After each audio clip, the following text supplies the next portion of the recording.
Funding for Market Journal is provided by the Nebraska Soybean Board and the Nebraska Corn Board. Growing more with less is the mantra of Nebraska's corn farmers, and they're using incredible technology to do it. Soil moisture monitors let them know when their crop needs water and how much. GPS systems eliminate overlaps in the field, saving fuel and money. New hybrids reduce the use of pesticides and increase yields. When you're talking new technology and innovation, Nebraska corn farmers are all ears. Nebraska's family corn farmers, sustaining innovation.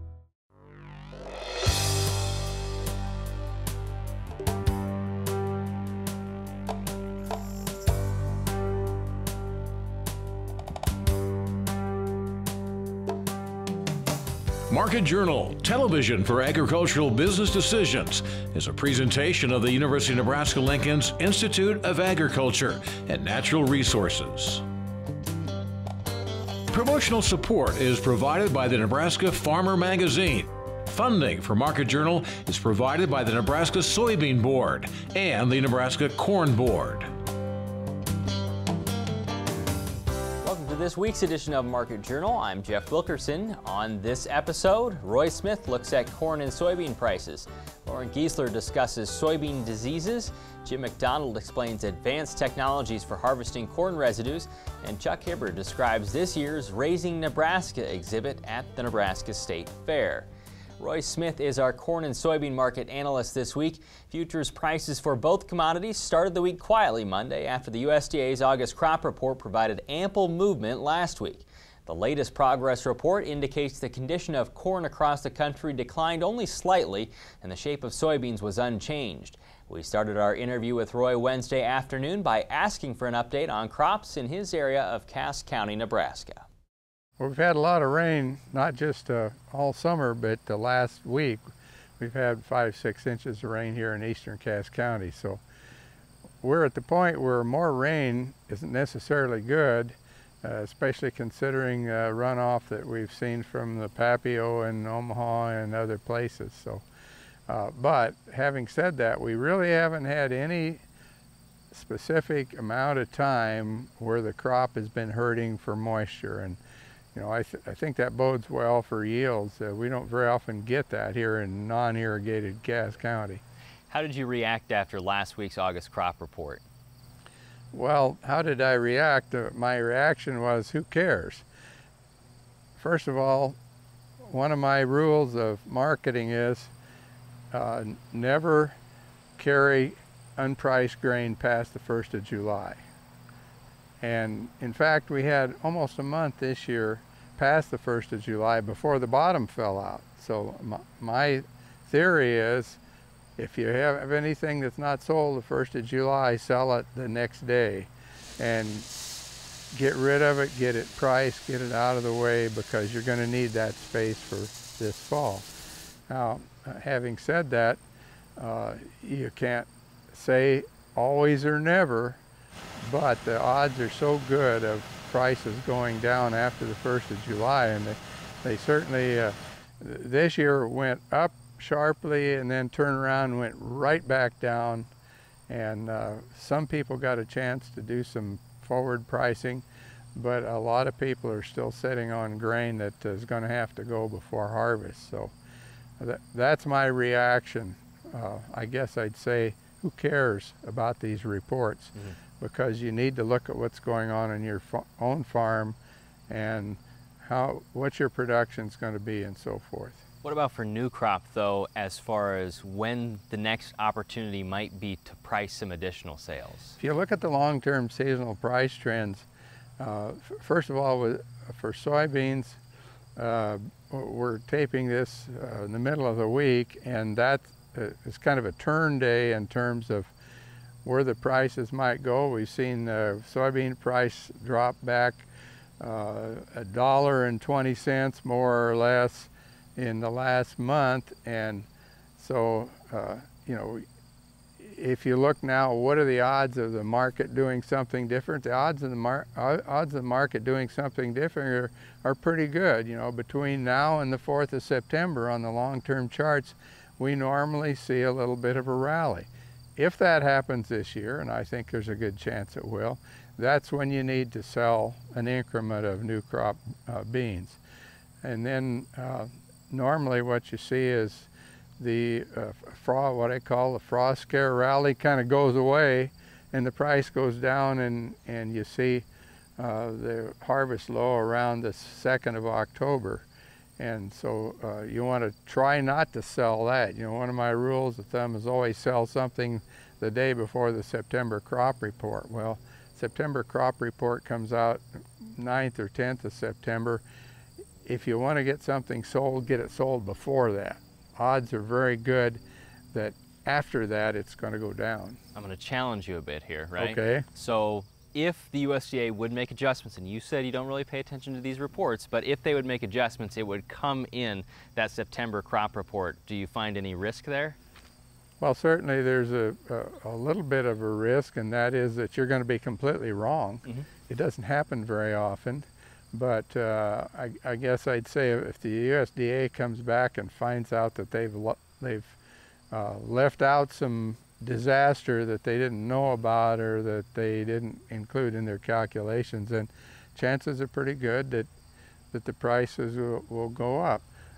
However, having said that, I think the odds are good that they won't go up until after harvest is over and we see what's really out there.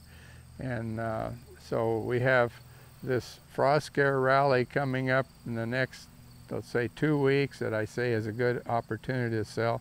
Avoid selling on the September crop report, and then start counting your days for the dead cat bounce, because I think, you know, there's a good chance this year the dead cat bounce is going to be really good. And why do I say that? Because the basis on nearby old crop beans has held together really good all the way through this washout that we've had in the last month or so. So, you know, kind of look at that and say, well, I don't want to hold all my crop for then, but I'm going to hold some of it in storage and going to sell some. Go a little further on that and where basis is both on soybeans and in corn. It's soybean basis is really kind of an interesting picture, because we see the old crop basis is really good here in Cass County, but only for a short time until some new crop beans come on.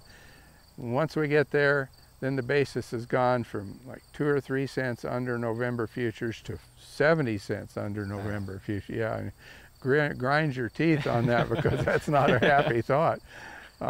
Corn basis has for quite a while been running around 30 under December futures, and that hasn't varied very much, but the December corn futures have been a little stronger than the November soybean futures for the last month or so. So, you know, not all is lost, but be making some plans for generating cash flow, because long term, going clear out into 2016, you know, there isn't very much optimism unless we see some improved demand from China or India or somewhere. I don't know where, but that's what's going to be our salvation if we have any good outlook at all. Next week, we'll look at cattle markets with Nebraska Extension livestock economist Kate Brooks. The condition of Nebraska's soybeans improved slightly this week, with 1% of the crop moving from good to excellent. But Nebraska Extension plant pathologist Loren Giesler says there are problems evident in some of Nebraska's soybean fields, including sudden death syndrome and white mold. We talked with Loren at the recent soybean management field day near Greenwood and started by asking for an outlook on issues arising in the state's soybeans. We're seeing a lot of stem and root rots, and this is really that season to get them identified correctly. Not that you're going to do anything for management right now, but in the future so you can manage them right. Seeing sudden death syndrome, brown stem rot, phytophthora, even some white mold. Any treatment options for any of those? Really right now, no. Even white mold, this is when you see it. But really with white mold, you want to do some treatments back during flowering. So that's really a hard disease to manage, because you got to look at your window of weather during, June, that last few weeks of June when we're in flowering. So right now, though, even though you see it, really not too much you're going to do about it to stop it. Tell me how you diagnose differences between them all. So our sclerotinia white mold, that one's probably the easiest. You see that cottony white growth and the sclerotia on the stems. When we're looking at that flowering with sudden death syndrome, though, that's a little bit harder. So you see the foliar symptoms of SDS, those can look like brown stem rot. So I just encourage everybody to make sure you're splitting those stems. If you see dark discoloration in the center of the stem, then you know you're dealing with brown stem rot. If you don't, and you're seeing it on the outside, not the outside, you see green stem yet, but just underneath that epidermal layer, you see some streaking, then you're dealing with SDS. The other thing we'll see, SDS plants won't typically have a very good taproot. That'll be rotted, so they'll pull easy. But again, they can have the same foliar symptoms, so make sure you're identifying them correctly. Just so you know what to expect, what kind of yield hits are we talking with these? A huge range. So all of our stem and root rots are usually kind of aggregated or pocketed in the field. In those pockets, I mean, you could see 50% or greater yield loss. The key is most of them aren't across a significant acreage in the field. So that's the other thing I really want to emphasize, is that everybody kind of assesses that field and see how much is there, because the next time when you're trying to make that decision, are you going to use, for sure, a phytophthora resistant variety? Are you going to use an SDS rated variety? Are you going to use a seed treatment? These kinds of things. You got to really know what you got. At which level do you say, yes, I will do those things? Well, I don't know the exact number on that, Jeff. I think I'm going to say it's over 20% for sure, but you're going to have to look at that relative yield difference. And keep in mind too that some of those treatments, as they're coming out, those are kind of maximum potential differences that you're going to see when you see an average yield difference, because those are usually in high disease intensity situations. For white mold, things you should do in the future? White mold in the future, make sure if you have a significant problem with white mold, avoid narrow rows. We know that 30-inch rows are going to be better than 15s, and for sure 7.5s.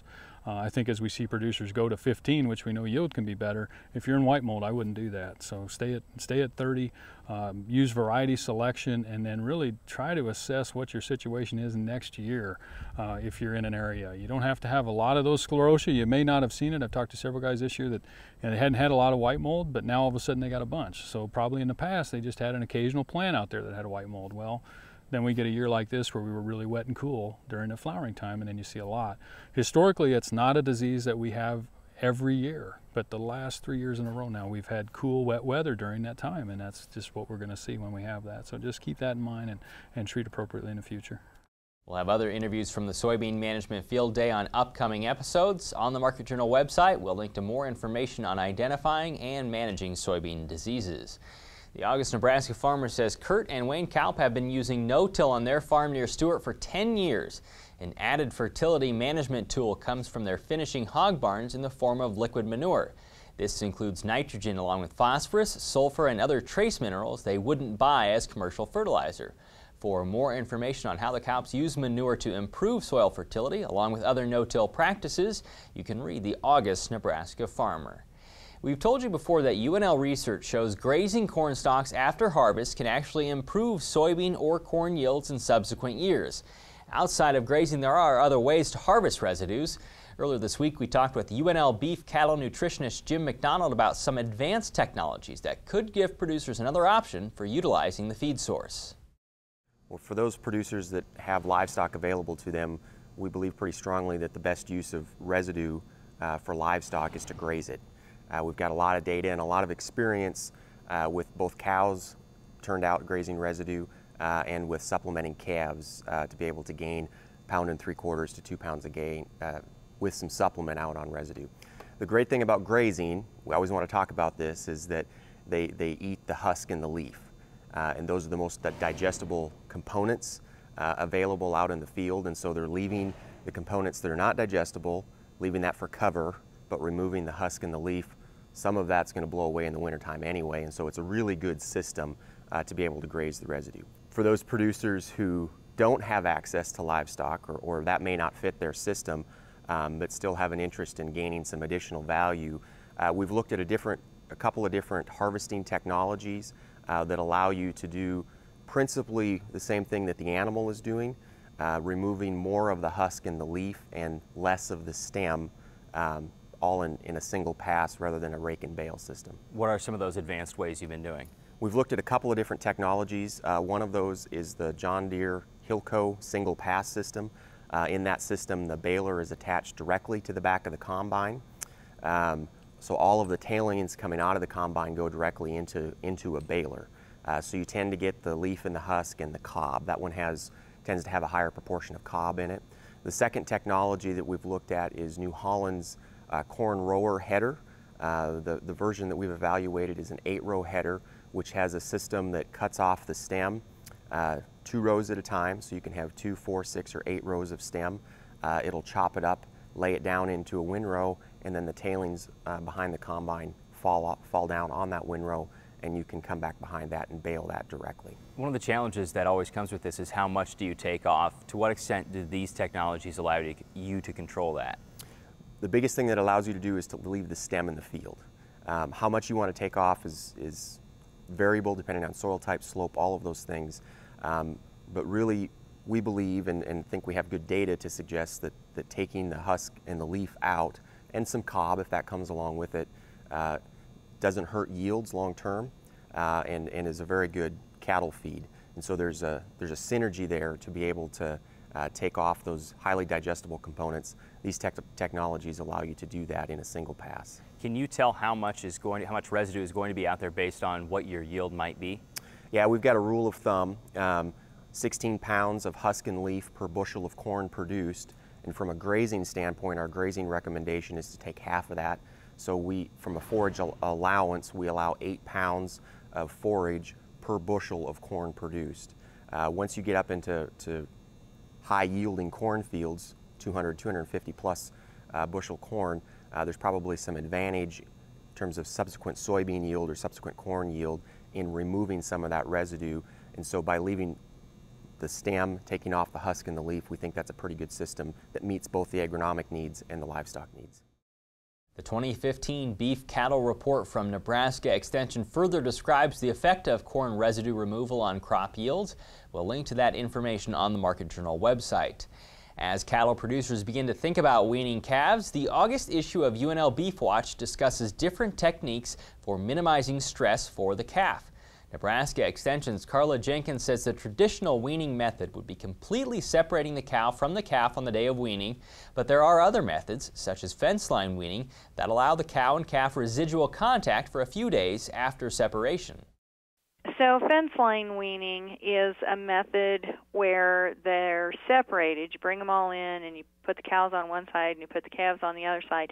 And you have to have quite a bit of fence line so that they're not standing 2 or 3 deep. They need to be able to get up to the fence and find their mother and stand next to her on the other side of the fence. And this keeps them from nursing, and so they begin to be weaned. The cow quits lactating, the calf quits getting that milk, but it's a slower process of actually separating them, and the cow is kind of his security blanket, so that kind of is a slower process. And for some people, they feel like that's a less stressful form of weaning for the calf, but it's important to understand that if you're going to do that, you have to have a very strong fence. It may need to be fortified with a woven wire or some hot fence or something. Needs to be long enough that they can all stand up there next to each other. But if they are able to crawl through the fence and the pairs keep getting mixed up, and you have to keep separating them, then it's not less stressful than traditional weaning. Karla recently authored an article on this topic with Dee Griffin and Aaron Stalker. It can be found on the UNL Beef website or on the Market Journal homepage, and includes more information on fence line weaning and two-step weaning, where a nose piece is placed in the calf to prevent nursing. The Nebraska State Fair begins Friday and runs through September 7th. It'll be the 6th year the fair is at its new home in Grand Island, and the 2nd year for the Raising Nebraska exhibit on the grounds. If you've been through the Raising Nebraska building before, there are new additions this year. We recently toured the exhibit with Nebraska Extension Dean and Director Chuck Hibberd to learn more about what's on display. You know, we created this Raising Nebraska exhibit because we really wanted to reach out to consumers and help them understand agriculture, how we produce our food, the safety and quality that goes into food production, and so the whole thing is geared towards consumers. And one of the components of that is a Trusted Voices video campaign. Tell me about it.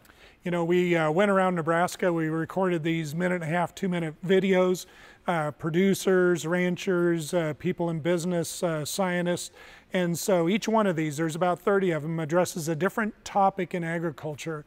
And one of the cool things is we can monitor and see which Trusted Voices video is viewed most frequently, and the one that everybody likes is the one about, do cows mind being milked? And the answer is? They don't. Okay. They actually kind of like it, as a matter of fact. So. If you've seen the pictures from this exhibit, I got to imagine one of them you've seen is the walkable map of Nebraska. Tell me the purpose of that map.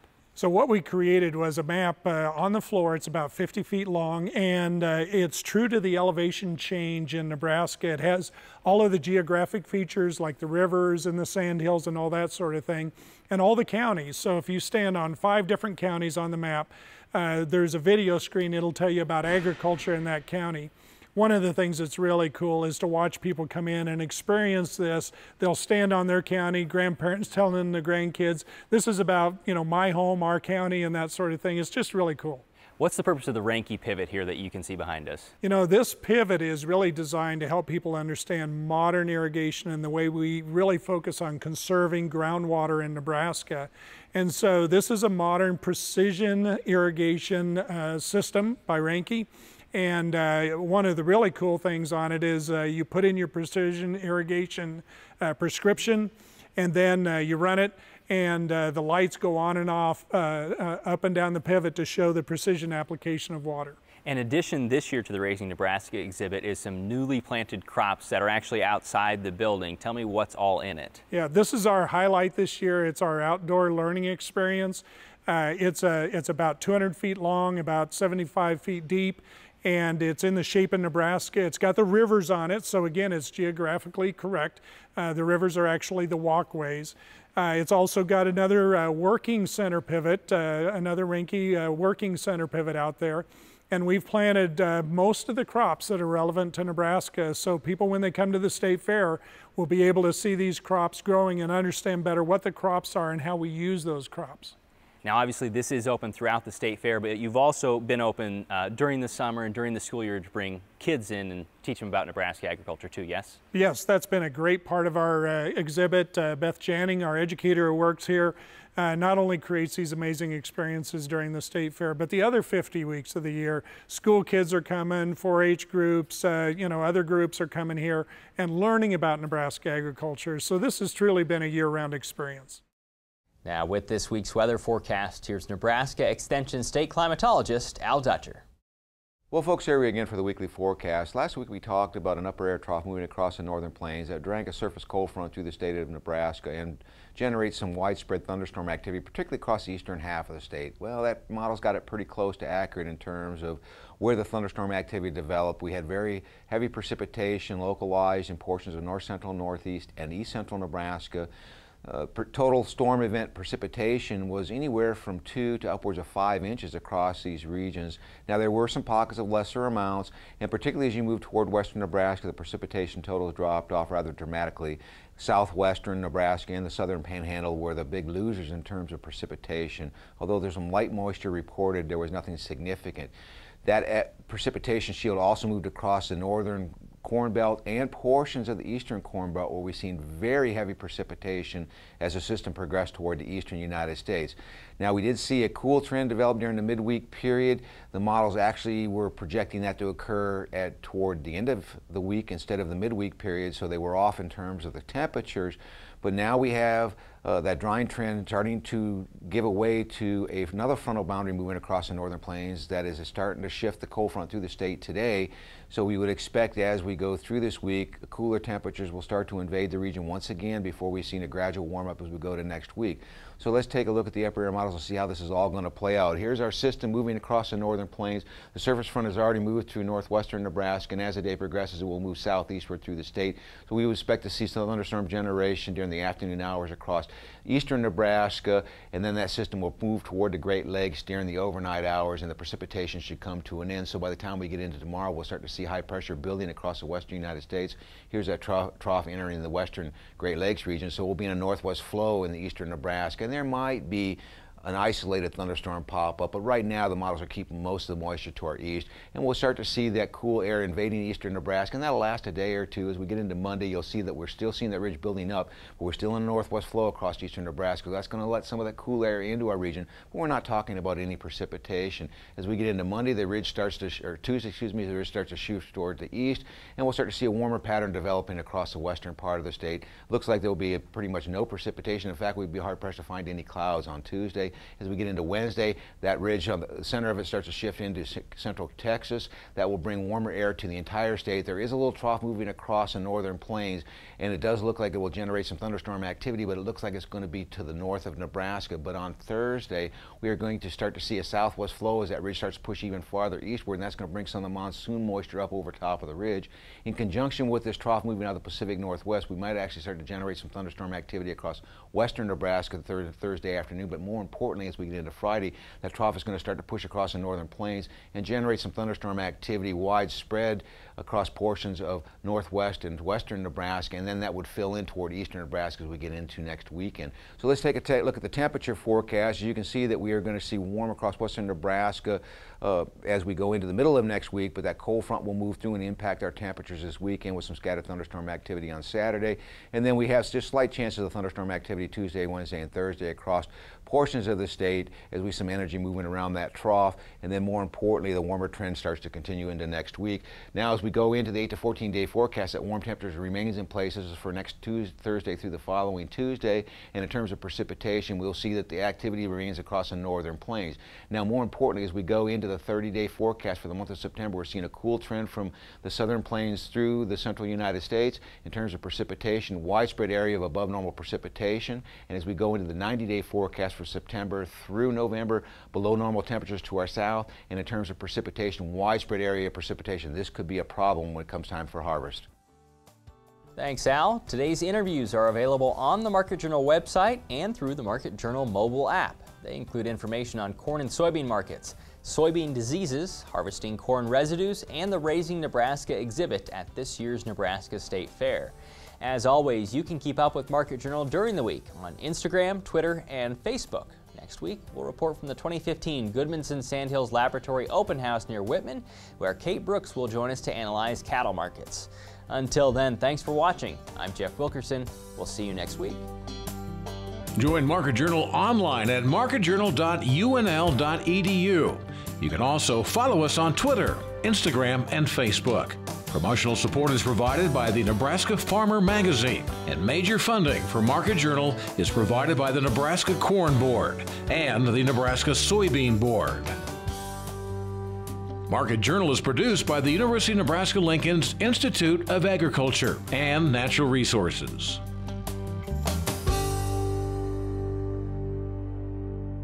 Funding for Market Journal is provided by the Nebraska Corn Board and the Nebraska Soybean Board.